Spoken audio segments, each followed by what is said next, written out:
Continuamos con nuestra clase, vamos a la segunda enseñanza que tiene como título la importancia de la profecía. Hemos visto qué es la profecía, qué es un profeta, vamos a ver la importancia de la profecía.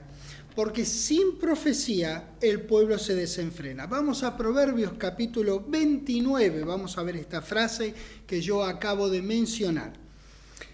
El profeta es uno que generalmente llama a la gente a que regrese a hacer la voluntad de Dios, a que regrese a su palabra o a que permanezca firme en ella. Por eso, cuando hay acción de parte de un profeta que comunica la guía de Dios y el mensaje de este profeta es creído, las personas, todos nosotros, resultamos bendecidos.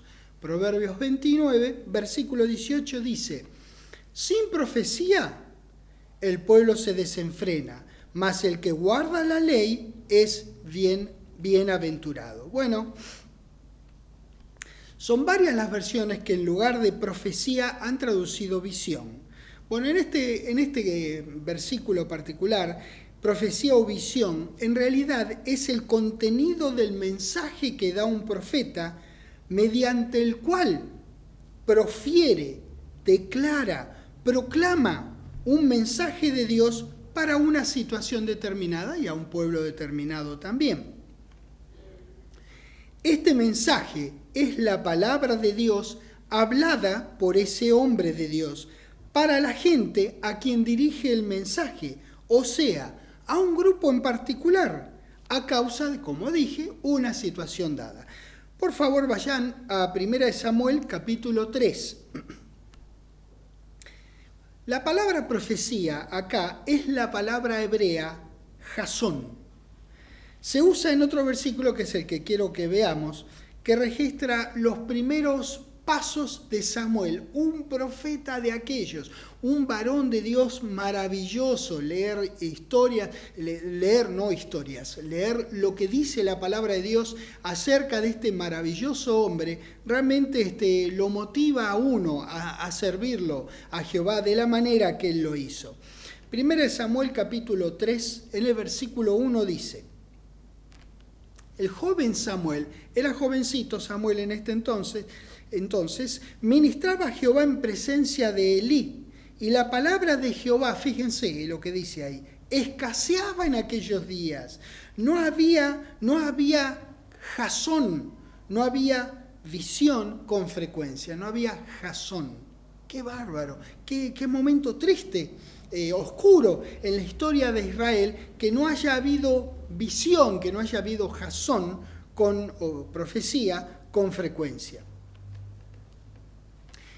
Y que no la haya habido, que haya sido escasa, indica que lo que era escaso en realidad era la palabra de Jehová. Y eso siempre, ni hace falta que yo lo diga, es una triste situación. Bien, ahora ya vimos, sin profecía, ya vimos esto, jasón, el pueblo se desenfrena. Esa palabra desenfrena es la palabra hebrea pará, que no es que tenés que detenerte, pará, se dice, calculo que se dirá más o menos así en hebreo y se escribe como para y termina con una H, o así la transliteran los que entienden. Bueno, esa es la palabra que se traduce desenfrena en nuestro versículo. Se traduce de diferentes maneras: soltar, ignorar, dejar, aflojar, mostrar falta de contención.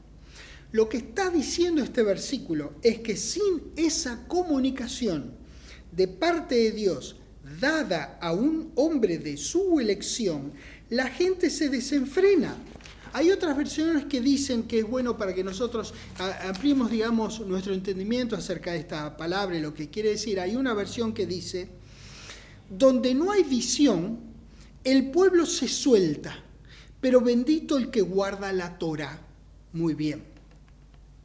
Se desenfrena, se suelta, dan la idea que sin los mensajes de los profetas, los cuales muchos están escritos en la Biblia, la gente se relaja, se descuida, se desmadra y en algún momento pierde el sentido y la dirección. Éxodo 32, por favor, vamos ahí a esto. nos quedamos en el Antiguo Testamento, vamos más hacia el comienzo de la Biblia, en Éxodo 32. Vamos a estudiar ahora cuando Moisés se subió al monte Sinaí y Jehová le entregó las tablas del testimonio escritas con su propio dedo, no con el de Moisés, con el dedo de Dios, dice la Escritura. Maravilloso momento, Éxodo 32, versículo 15, dice: y volvió Moisés y descendió del monte, trayendo en su mano las 2 tablas del testimonio, las tablas escritas por ambos lados, de uno y otro lado estaban escritas.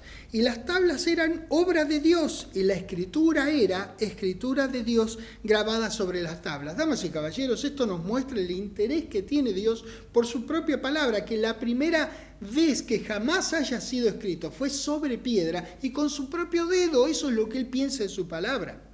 Luego hubo muchos que tuvieron el privilegio de escribir en nombre de Él cosas que nosotros hoy tenemos el enorme privilegio y bendición de leer. Pero la primera vez que fue hecha con el dedo de Dios en 2 tablas de piedra.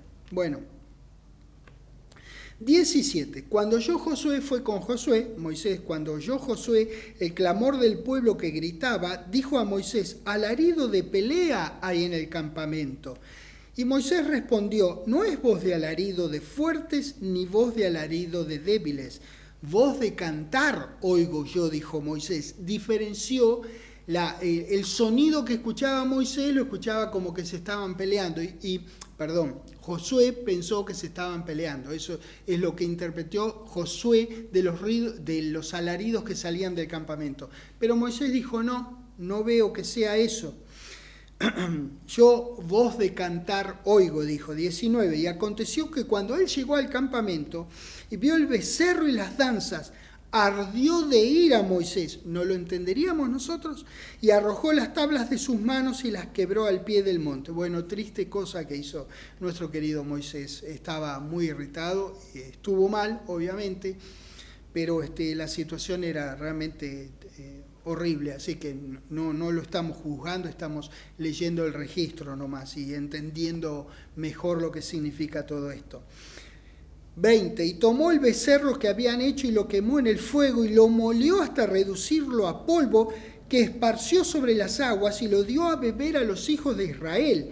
Y dijo Moisés a Aarón: ¿qué ha hecho este pueblo que has traído sobre él tan gran pecado? Miren lo que estaba diciéndole a su hermano, a Aarón, su hombre de confianza. Y respondió a Aarón: no se enoje, mi señor.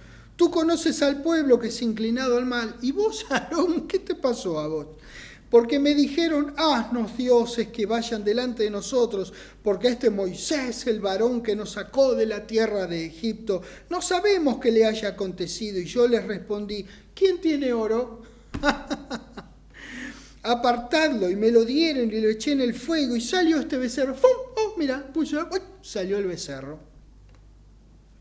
Y viendo Moisés en el 25 que el pueblo estaba desenfrenado, porque Aarón lo había permitido para vergüenza entre sus enemigos. Fíjense qué singular el uso de esta palabra pará. Ellos estaban desenfrenados. Es cuando un auto pierde el líquido de frenos o tiene algún problema en el freno. ¿Qué pasa? Usted va a apretar el freno y ¿qué es lo que pasa?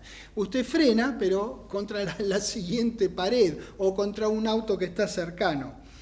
Es una situación diabólica realmente lo que estaba ocurriendo, que pinta de cuerpo entero a la naturaleza humana, que cuando no hay profecía, es decir, la palabra de Dios, ni profeta que la sostenga en alto entre el pueblo se desenfrena, se desmadra, se va de cauce. Aarón no los había contenido como se suponía que debía hacerlo.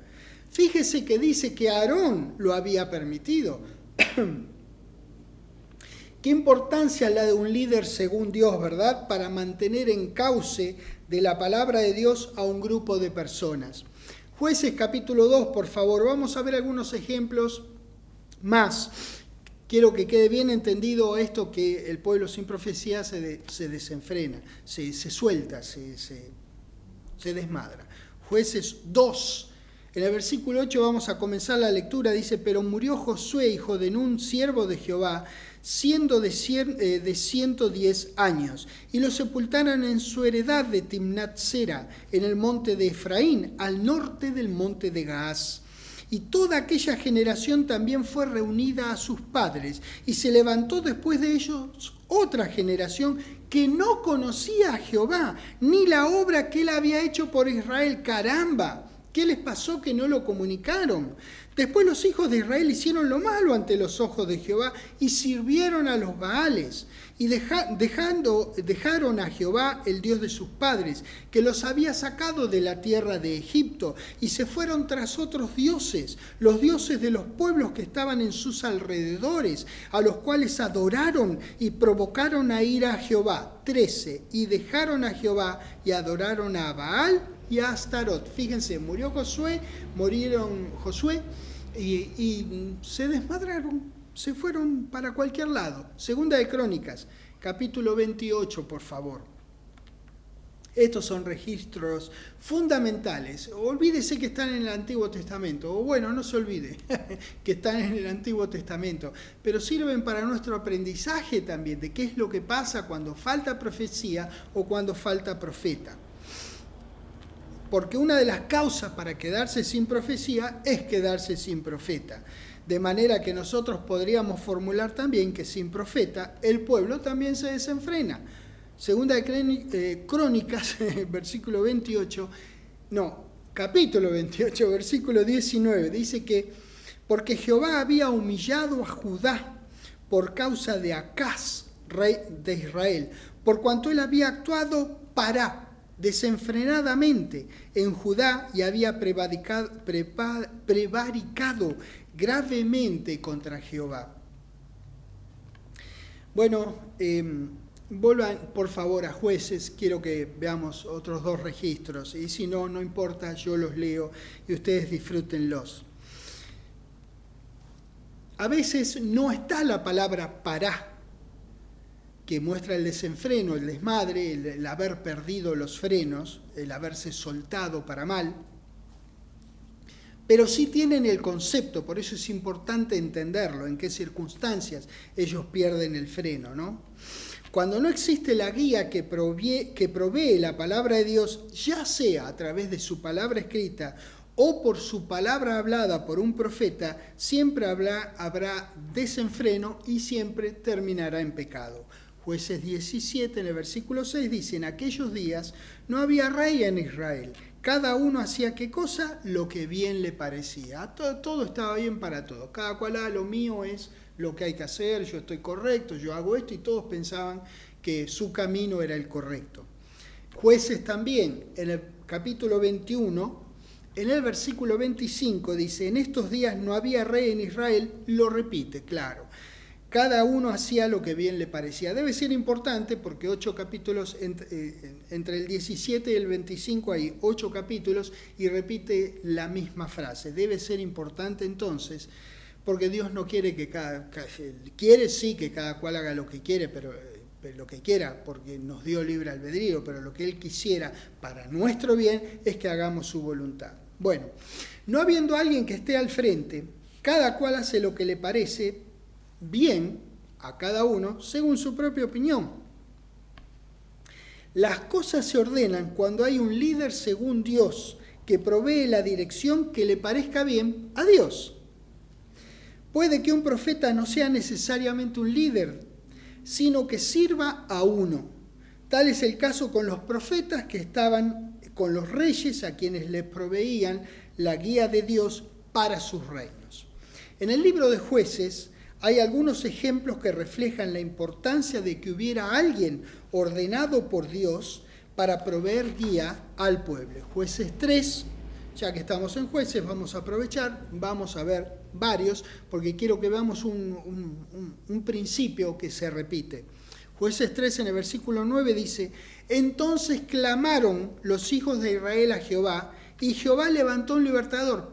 Presten atención, ¿cómo es? Clamaron por libertad, Dios levanta un libertador a los hijos de Israel y los libró. Esto es a Otoniel, hijo de Cenaz, hermano menor de Caleb. Vamos al versículo 11, por brevedad. Dice, reposó la tierra 40 años y murió Otoniel, hijo de Cenaz. Volvieron los hijos de Israel a hacer lo malo ante los ojos de Jehová. Y Jehová fortaleció a Eglón, rey de Moab, contra Israel, por cuanto habían hecho lo malo ante los ojos de Jehová. Bueno, acá observamos, en un rato les muestro más, que hay una especie de patrón. Primero, el pueblo clama a Jehová pidiendo liberación. Segundo, Dios constituye a alguien al frente. 3, viene el reposo, que todo el pueblo encauzado en la palabra de Jehová. Y 4, cuando muere el hombre al frente, vuelve el desenfreno. Cuando muere el hombre que está al frente del pueblo, regresa el pará, regresa el desenfreno, pierden todo control. Porque dice, volvieron los hijos de Israel a hacer lo malo ante los ojos de Jehová. Jueces capítulo 3, ya estamos ahí, vamos a ver otro más. Esta es más o menos la fórmula que se repite una y otra vez, que nosotros podemos ver en varios registros de la Biblia. Ahora lo vamos a ver en Jueces porque la verdad que es bastante práctico, se da varias veces y vamos a ver algunas de esas veces, pero se da varias veces a lo largo de la historia de la humanidad, lo que acabamos de ver. Primero el clamor del pueblo a Jehová pidiendo liberación. Segundo, Dios constituye a alguien al frente. Tercero, reposo, todo el pueblo encauzado en la palabra de Jehová. Y cuarto, muere el hombre al frente, vuelve el desenfreno. Jueces 3, vamos a ver a Ahod. En el versículo 15 dice, y clamaron los hijos de Israel a Jehová, y Jehová les levantó un libertador, a Ahod, hijo de Gera, benjamita, el cual era zurdo, y los hijos de Israel enviaron con él un presente a Eglón, rey de Moab. Bien, versículos 30. Así fue subyugado Moab aquel día bajo la mano de Israel, y reposó la tierra 80 años. Jueces 4, versículo 1, vamos a ver qué pasa. A ver si vemos, quiero mostrarles el patrón que les dije recién. Jueces 4, versículo 1, después de la muerte de Ahod, los hijos de Israel volvieron a hacer lo malo ante los ojos de Jehová. Bien, ¿ven? Acá se cumple la cuarta parte lamentable de este patrón que observamos. Ahora vamos a ver a Gedeón en Jueces 6. Es lindo leer Jueces porque son relatos más bien de los distintos jueces de los que uno puede aprender varias cosas. Gedeón es un hermoso ejemplo también. Jueces 6, versículo 1 dice, los hijos de Israel hicieron lo malo ante los ojos de Jehová, y Jehová los entregó en manos de Madián por 7 años. Versículo 7. Y cuando los hijos de Israel clamaron a Jehová a causa de los madianitas, Jehová envió a los hijos de Israel un varón profeta, el cual les dijo, etcétera, etcétera, etcétera. Jueces 8, versículo 28. Estamos haciendo todo por brevedad. Ustedes van a disfrutar muchísimo cuando lean los contextos de estos versículos. Así tienen un mejor entendimiento del registro. Jueces 8, versículo 28 dice, así fue subyugado Madián delante de los hijos de Israel, y nunca más volvió a levantar cabeza, y reposó la tierra 40 años en los días de Gedeón. Bueno, bárbaro, hasta aquí, hermoso. Vamos a ver el versículo 33. Pero aconteció que cuando murió Gedeón, los hijos de Israel volvieron a prostituirse yendo tras los Baales, y escogieron por Dios a Baal Berit. Damas y caballeros, cuando no hay profecía o cuando no hay profeta, el pueblo se desenfrena. Efesios capítulo 4, por favor. Bueno, este es un patrón, es un orden que se repite en toda la Biblia, no solamente en el Antiguo Testamento. Un servidor colocado por Jehová que siga su guía y que esté de alguna manera al frente de un grupo o del pueblo para ordenar las cosas. Los profetas llevaban la palabra de Jehová a las personas para que no estuvieran desenfrenados. Y vean, para que un gobierno, y no me refiero a un gobierno civil, un gobierno de nuestros países, no, me refiero al gobierno de la iglesia, para que un gobierno sea en los términos de Dios, debe de haber alguien constituido por Dios al frente, así de simple. Hoy día, nuestro Señor Jesucristo está arriba, por debajo de Dios, Él es la cabeza del cuerpo y como tal, como cabeza del cuerpo, ha dado dones de servicio a la iglesia para que haya cohesión, para que haya orden dentro de la iglesia, que haya alguien sobre la tierra al frente, que haya sido constituido por Dios. Siempre fue necesario y sigue siendo un factor importante para nuestro Padre.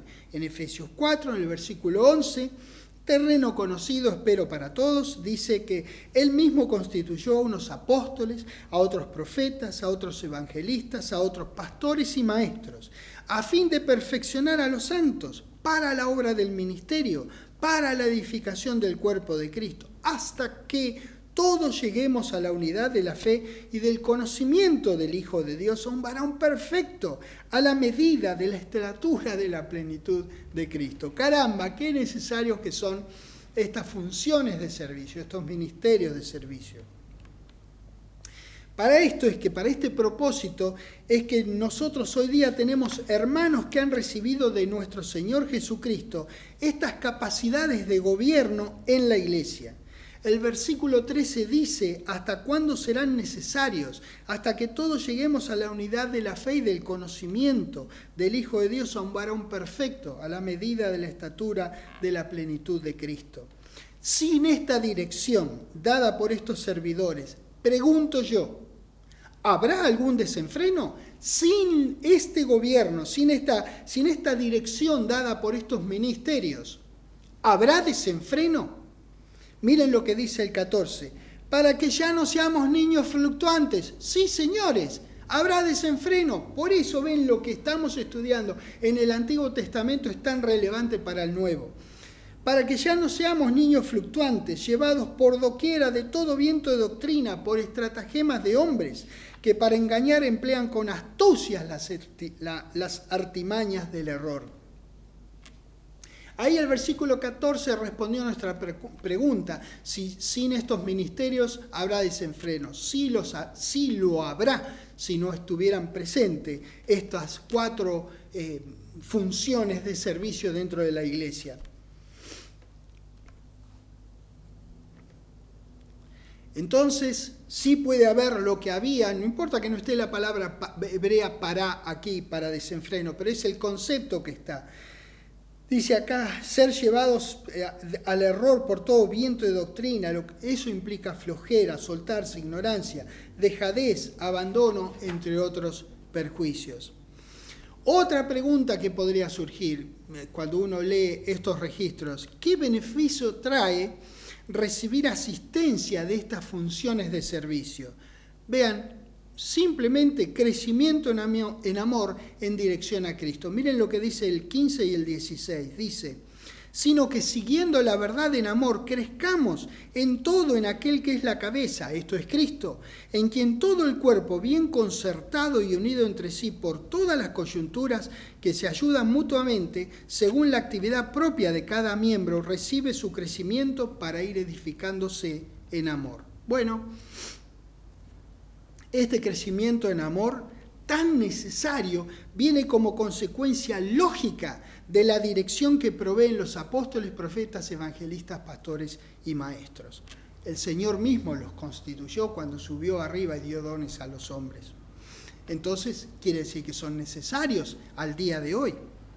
Los hombres y mujeres constituidos por el Señor para proveer crecimiento coordinado a la altura de Él, a la altura de Cristo, aseguran que no haya desenfreno o que no haya desmadre en los grupos que conforman el total de la iglesia del cuerpo de Cristo. Quiero leer otras versiones del versículo 14. Nuestro versículo 14, que dice, para que ya no seamos niños fluctuantes. Bueno, les leo otras versiones. Dice, así ya no seremos niños sacudidos y a la deriva por cualquier ventolera de doctrina, a disposición de individuos tramposos, consumados en las argucias del error. Ojo con esto. Esto es directamente a nosotros. Si pensaste que lo del Antiguo Testamento no era para vos, porque está antes de Pentecostés, por empezar es un error. Y segundo, fíjate que acá es coincidente el mensaje. La importancia que tiene eso, a fin de que ya no seamos pequeñuelos, otra versión, perdón, les estoy leyendo, a fin de que ya no seamos pequeñuelos aventados como por olas y llevados de aquí para allá por todo viento de enseñanza, por medio de las tretas de los hombres, por medio de astucia, en tramar el error. Qué horrible todo esto, pero qué importante es tener estas funciones de servicio. Les leo la última versión diferente a la nuestra del versículo 14. Para que no seamos ya niños llevados a la deriva y zarandeados por cualquier viento de doctrina, a merced de la malicia humana y de la astucia que conduce al error. Bueno, damas y caballeros, no hay nada más que decir. La importancia que tiene que no solo que haya profecía, sino que también haya profeta, porque es una de las 5 funciones de ministerio que acá vemos. Niños sacudidos y a la deriva, zarandeados por las olas, pequeñuelos aventados como por olas, niños llevados a la deriva y zarandeados por cualquier viento de doctrina. Qué cosa tan tremenda, qué terrible lo que ocurriría si no estuvieran funcionando estas funciones tan importantes dentro de la iglesia del cuerpo de Cristo. Así que sí, sin profecía, la gente, el pueblo se desmadra, en el Antiguo y en el Nuevo. Siempre es así. Sin profecía el pueblo se desenfrena, mas el que guarda la ley, y la palabra ley es la palabra hebrea Torá, es bienaventurado. Y ahí vamos un ratito. De nuevo a Proverbios 29, 18. No hace falta que vayan porque yo lo acabo de leer. Vayan más bien a a Salmos 119. Porque vamos a ver que donde dice guarda, más el que guarda la ley, quiero que veamos esa palabra traducida acá ley, que es la palabra hebrea Torá. La mayoría de las versiones traduce ley a esta palabra hebrea, y algunas la traducen como instrucción. Los distintos autores de diccionarios del hebreo bíblico dan similares definiciones del término Torá. Dicen que significa precepto, estatuto, especialmente el Pentateuco. Vine dice que significa dirección, instrucción, orientación. Continúa diciendo que la Torá es mucho más que ley o que una serie de reglas. En su sentido más puro, la Torá se le dio a Israel para permitir que llegara a ser en realidad el pueblo especial de Dios y permaneciera como tal, como especial. Al guardar la Torá, Israel se resguardaba. Bueno, muy bien. Luego los hebreos, los vemos en la época de Jesucristo, tomaron la Torá como un objeto, como algo impuesto, en lugar de ser un conjunto de instrucciones con el objetivo que Jehová se había propuesto. En lugar de percibir la Torá como una orientación a una vida de santidad, la transformaron en una carga. Cualquiera que haya leído los evangelios ven que en realidad el Señor Jesucristo explicó mucho mejor, por supuesto, esto que yo les estoy diciendo. El objetivo de la instrucción contenida en la Torá era cultivar en las generaciones venideras el temor de Jehová para que pudieran vivir conforme a lo que Dios esperaba de ellos. Salmos 119, en el versículo 1 leemos lo siguiente: bienaventurados los perfectos de camino, los que andan en la Torá de Jehová. Nehemías 8, no importa que no vayan.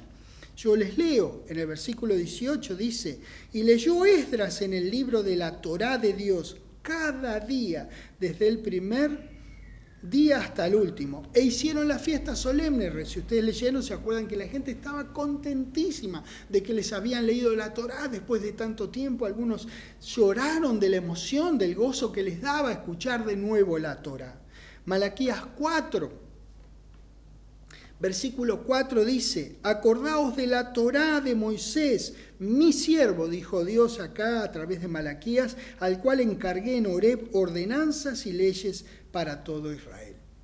Deuteronomio capítulo 4. Maravilloso todo esto que estamos leyendo, la importancia que le da Dios a la Torá, a la ley, que no era simplemente un conjunto de instrucciones, era mucho más. Ahí estaba el corazón de Dios metido en ese conjunto, para hacerlos a ellos un pueblo especial, para que sean benditos, en que hicieran eso, para que se conservaran dentro del paraguas de protección de Jehová. Deuteronomio 4, en el versículo 8 dice: ¿y qué nación grande hay que tenga estatutos y juicios justos como es toda esta Torá que yo pongo hoy delante de nosotros? Bueno, no necesitamos responder eso.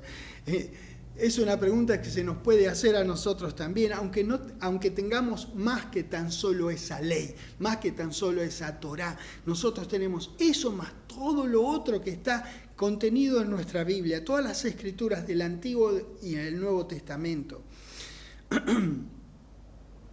¿Qué otro grupo de personas hay que tenga una palabra tan justa como la que tenemos nosotros delante nuestro?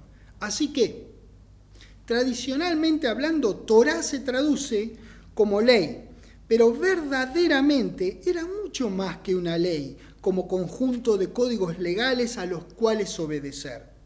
De una manera básica significa guía o instrucción, pero también incluyen la doctrina que les dio Jehová, costumbres, mandamientos sociales, humanitarios, sanitarios, etc. Los israelitas llamaban Torá a los 5 primeros libros, al Pentateuco, que contienen toda la doctrina y la instrucción que iban a necesitar para servir al Creador, a su protector, dándole gloria, haciendo lo que estaba ahí. Es como un cuerpo de literatura la Torá. Entonces, en ese cuerpo de literatura hay más que solamente reglamentos.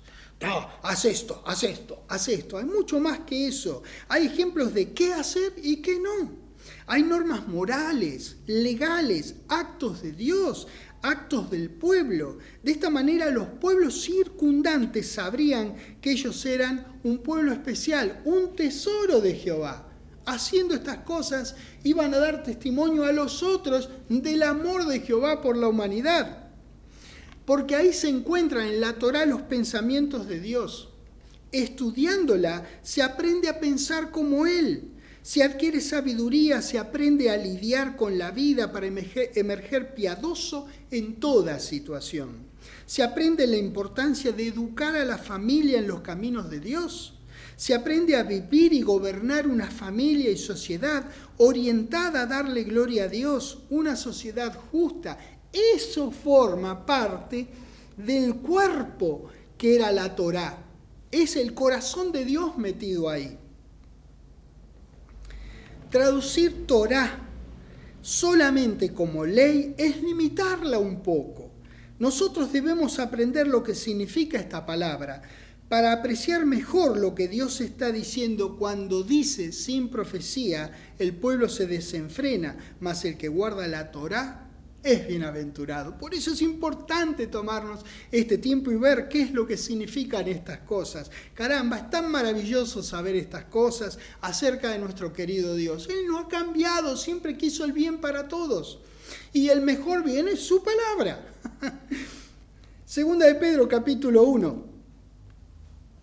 Es importante recordar que la palabra escrita es profecía, que fue dictada por Dios y fue escrita por hombres de su elección para que nosotros la hagamos. Acá, en esta palabra de Dios, en esta palabra profética más segura, acá está el corazón de Dios, el corazón de nuestro Dios. Cuando estudiamos estas cosas, estudiamos el corazón de Él. Podemos amarlo mucho más porque nos acercamos mucho más a entender su corazón. Damas y caballeros, Él es Dios, nosotros no podremos entenderlo como Él nos entiende a nosotros, jamás. Pero saber un poco más de Él, del corazón de Él atrás de cada cosa que nos dice en su palabra, es maravilloso y nos hace entender y crecer en amor, en conocimiento y en amor por Él. Y también, claro está, por su Hijo, que es el tema de la Biblia, desde Génesis 3:15 hasta Apocalipsis 22:21. Segunda de Pedro, capítulo 1, versículo 19. Tenemos también la palabra profética más segura, nos dice Pedro por revelación de Dios, a la cual hacéis bien en estar atentos como una antorcha que alumbra en lugar oscuro hasta que el día esclarezca y el lucero de la mañana salga en vuestros corazones. Mateo capítulo 12. A esta palabra A esta palabra nosotros debemos estar atentos como antorcha que alumbra en lugar oscuro. Hay algunas personas que repetidamente ostentan frases como Dios me dijo, el Señor me mostró, y otras semejantes. Soñé que el Señor me decía tal cosa. Cada persona que presuma hablar representando a Dios, cuando Él no haya hablado, deberá dar cuenta de sus palabras en el futuro. Mateo 12, versículo 36, dice, mas yo os digo que de toda palabra ociosa, que ociosa es inactiva, palabra inútil, que hablen los hombres, de ella darán cuenta en el día del juicio, porque por tus palabras serás justificado y por tus palabras serás condenado. Primera de Juan, capítulo 4, por favor. Damas y caballeros, Dios colocó un alto estándar para sus profetas en el Antiguo Testamento y no hay indicio de que lo haya reducido en el Nuevo Testamento. Debemos ser cuidadosos, pero más que nada respetuosos de Dios y su palabra revelada. Toda profecía debe fluir en sintonía con la palabra escrita, que es más segura que ninguna otra profecía, es como que está escrita en piedra, aunque esté en papel, porque la palabra en realidad está en piedra. Yo sé que esto es papel y está impreso con tinta de impresión, pero Dios la ha escrito en su corazón en piedra, es inamovible esta palabra y permanecerá por los siglos de los siglos. Nunca dejará de ser la palabra. En Primera de Juan, capítulo 4, en el versículo 1 dice, amados, no creáis a todo espíritu, sino probad a los espíritus si son de Dios. ¿Por qué? Porque estamos hablando en el Nuevo Testamento, esto está dicho a nosotros después de Pentecostés, porque muchos falsos profetas han salido por el mundo. Nosotros vamos a estudiar a algunos falsos profetas y por supuesto a los profetas de Jehová. Maravillosos varones y mujeres que profirieron, que proclamaron la palabra de Dios, que la anunciaron, sin poner su propia opinión, dijeron, digamos, crudamente lo que Jehová les dijo que dijeran o que escribieran para nuestro bien. Así que nosotros vamos a ser muy cuidadosos de estudiar mucho la palabra de Dios y de estar atentos a la información directa de Dios para saber cuando habla alguien de suyo, es decir, de su propia mente, sin respeto por las Escrituras, que nosotros tanto amamos.